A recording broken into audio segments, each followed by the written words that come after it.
Então, meu povo, a gente vai continuar falando aqui sobre fenômenos ondulatórios. Dessa vez a gente traz mais 3 deles para vocês, tá? Nós vamos falar hoje sobre difração, que basicamente é quando uma onda contorna um obstáculo.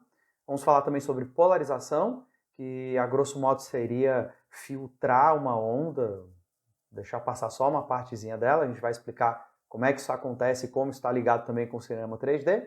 E a gente vai finalizar falando sobre ressonância, que é muito falada quando a gente vai para aqueles casos em que a pessoa quebra uma taça de cristal no grito, tá bom? Então, vamos lá. A gente vai começar falando sobre difração, certo? É o nosso primeiro tópico de hoje.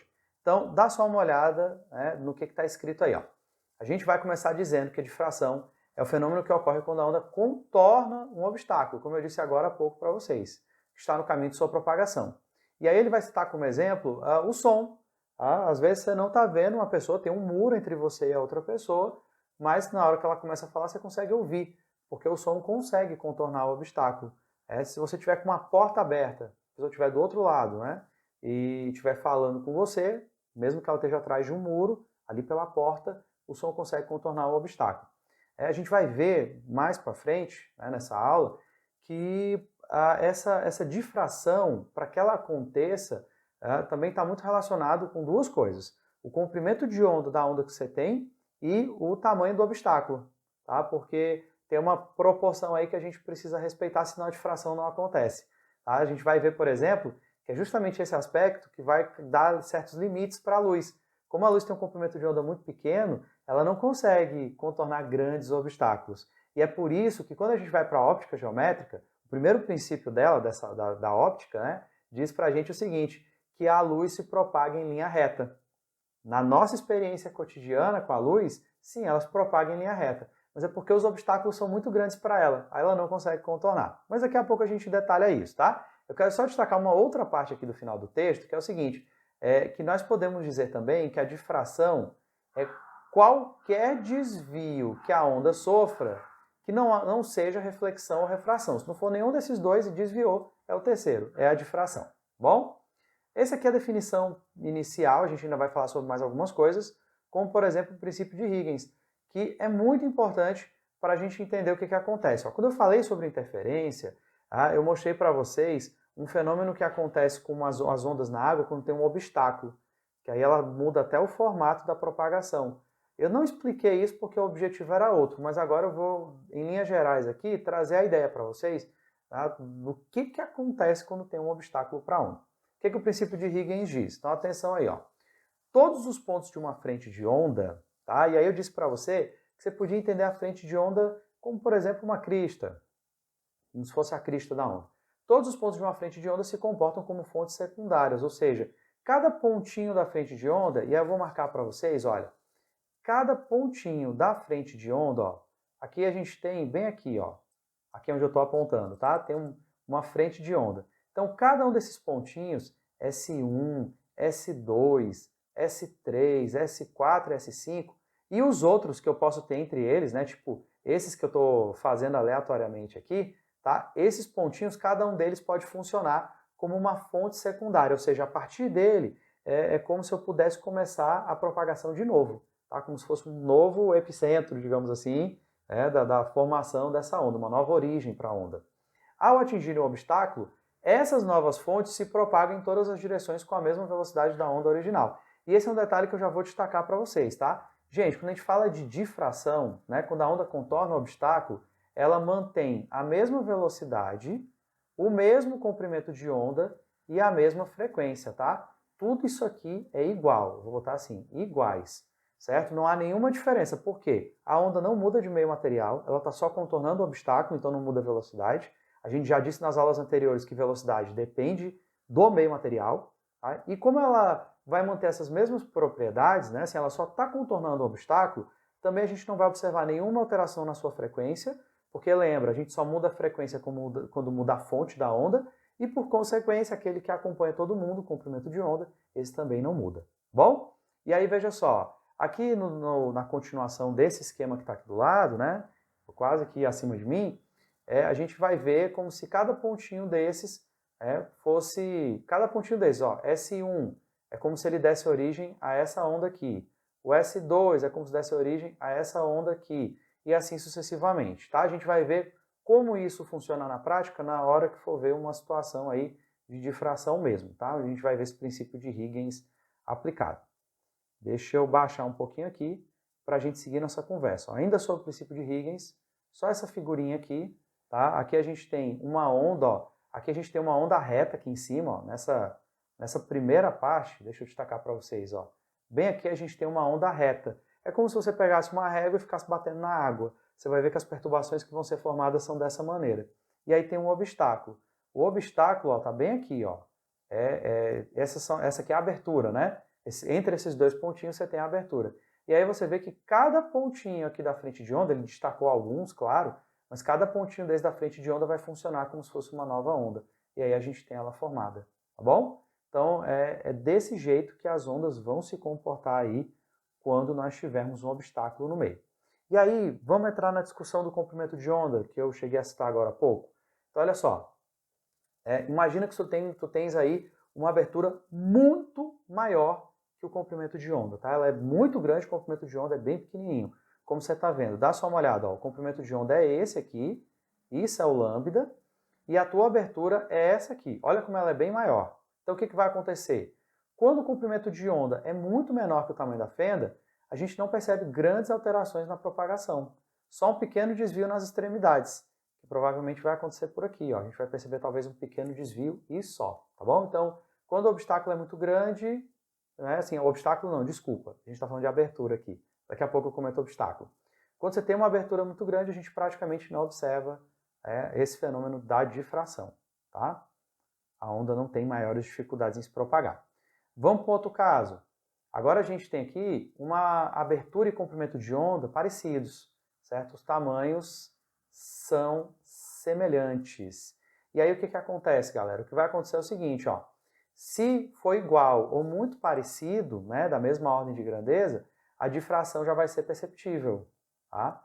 A onda vai sair do orifício praticamente circular. Então dá só uma olhada, ó. A onda vem reta aqui, ó, nesse início aqui, a onda está vindo reta, tá? E na hora que chegar bem aqui, ela vai terminar saindo circular. Por quê? Porque você imagina que imagina que um pontinho pequeno, alguns pontinhos, é que conseguiram passar pelo obstáculo, né, por essa abertura, conseguiram contornar essa abertura. E aí o que vai acontecer? Pelo princípio de Huygens que eu acabei de citar, cada um ali vai começar, como se esse pontinho que eu destaquei para vocês, ele vai ser como se fosse uma nova origem da onda. E aí, como ele está começando aqui, seria algo semelhante a jogar uma pedrinha na água. Como não é mais uma régua, é como se fosse agora só uma pedrinha, porque o espaço diminuiu, então ela vai terminar se propagando de maneira aproximadamente circular, né? Vai ficar mais parecido mesmo com esse formato, tá? Então a gente tem aqui uma propagação circular. Lembrando que a gente continua mantendo velocidade, comprimento de onda, frequência, nada muda, ok? Talvez aqui esteja um pouquinho fora de proporção as medidas de comprimento de onda, mas elas devem ser as mesmas na realidade, tá certo? Aí, outra coisa, ó, a gente vai ver um próximo caso de abertura, e aí esse caso, meu povo, é quando a abertura é muito menor, mas muito menor mesmo, tá?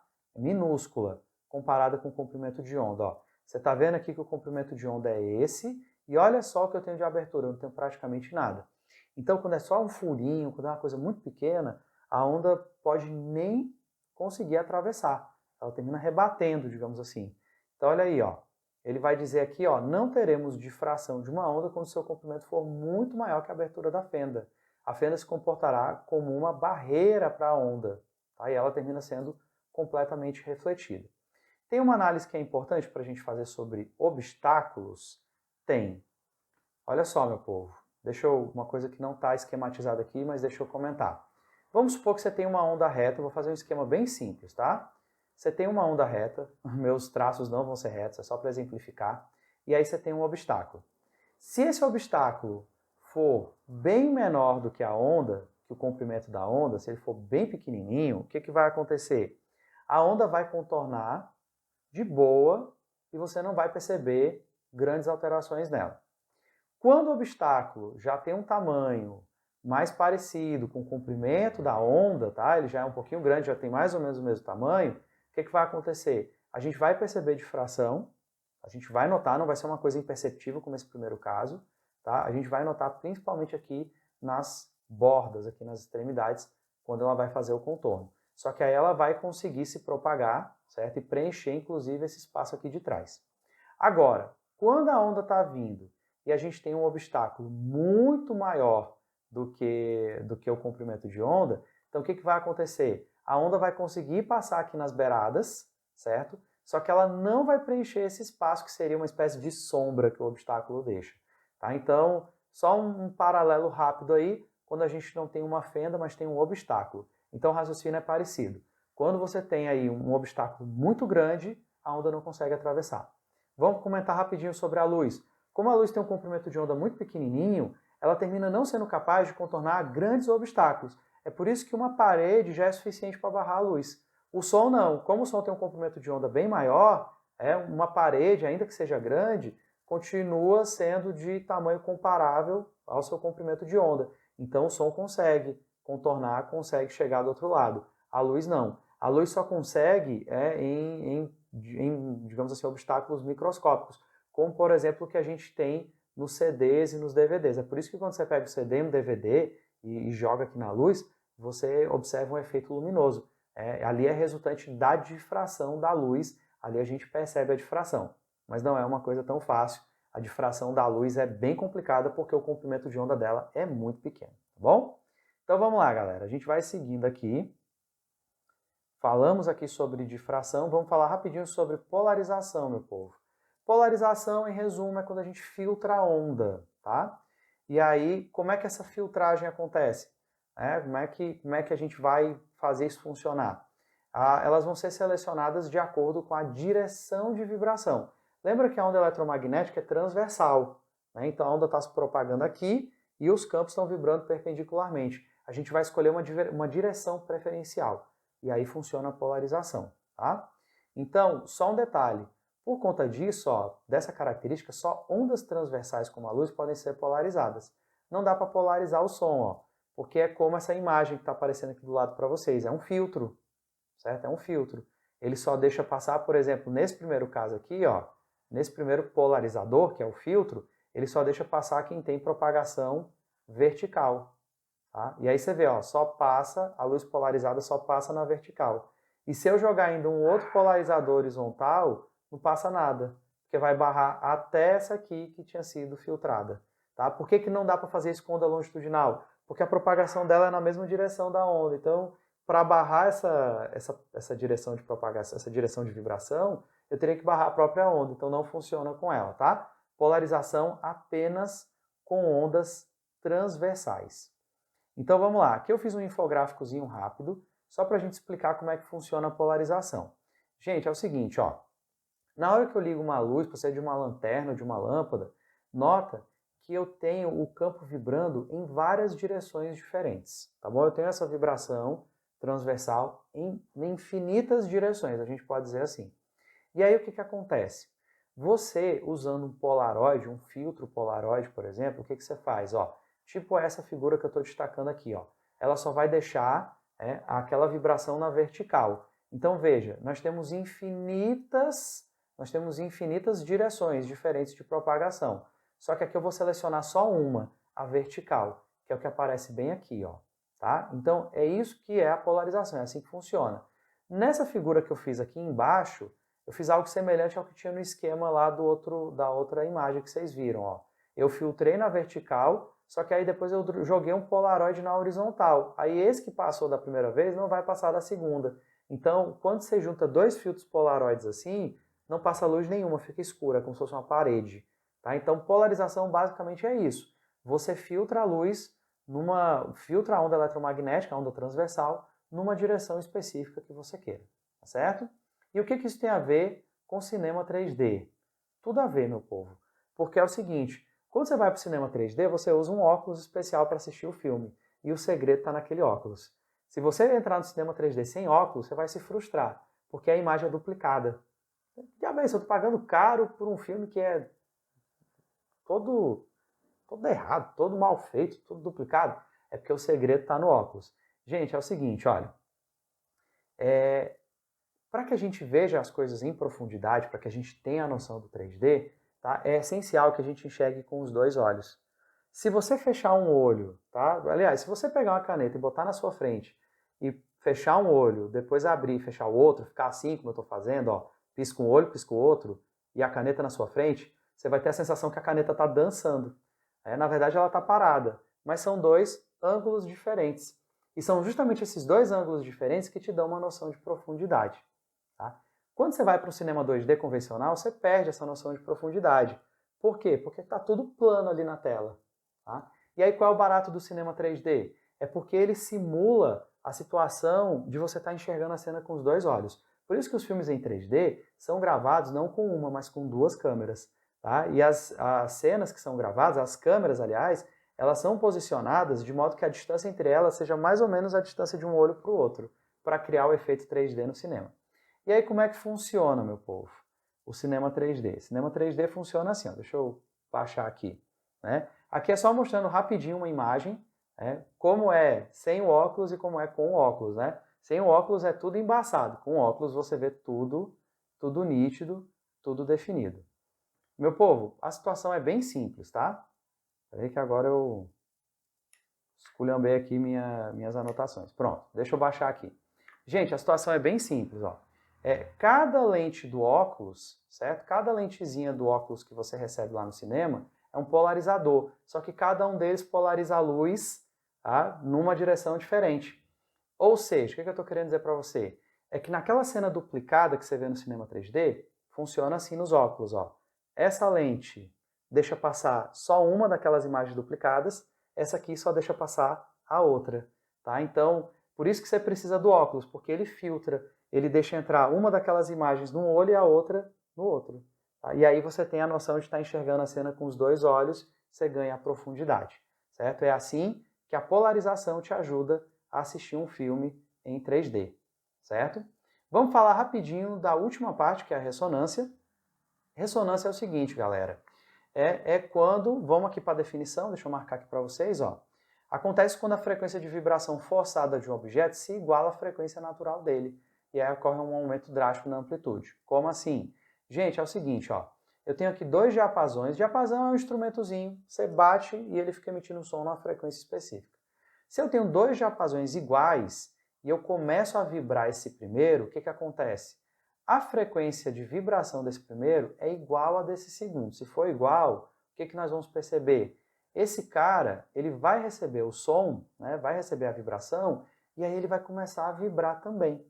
É como se fosse um efeito parecido com o empurrão da pessoa no balanço. Tá? Para que você empurre a pessoa no balanço, você tem que empurrá-la no mesmo ritmo com que ela está se embalando, na mesma frequência. Se você não empurrar a pessoa na mesma frequência, ela não vai conseguir balançar lá. Mas se você ficar no mesmo ritmo, na mesma frequência, ela vai ganhando amplitude. Tá? E o que seria essa frequência natural? Gente, é o seguinte, qualquer objeto que você der uma pancada, ó, se eu bater aqui na mesa, se eu bater aqui na madeira, que eu tenho aqui do lado, cada uma delas me dá um som diferente. Porque tem a ver com o seguinte, a gente pensa que as partículas, os átomos que compõem os materiais estão parados, mas não, eles estão em vibração. E eles vibram com uma frequência, com um ritmo específico. Cada objeto, né, cada tipo de material, cada átomo vibra num ritmo diferente.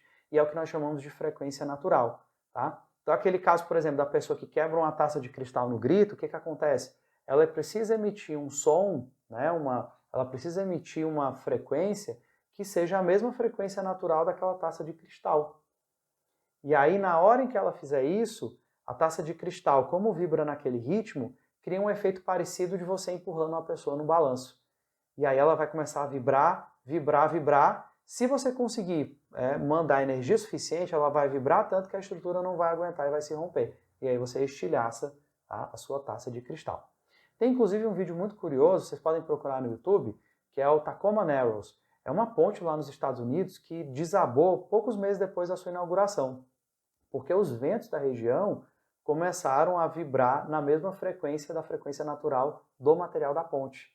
E aí essa ponte, os vídeos são bem impressionantes, a ponte começa a dançar mesmo, a ondular, até que a estrutura não aguenta e se rompe. Bom, vocês podem procurar esse vídeo aí, é bem interessante. E com isso a gente termina essa parte de fenômenos ondulatórios, tá? Essa aula de fenômenos ondulatórios, e a gente se vê no próximo vídeo. Até lá, pessoal!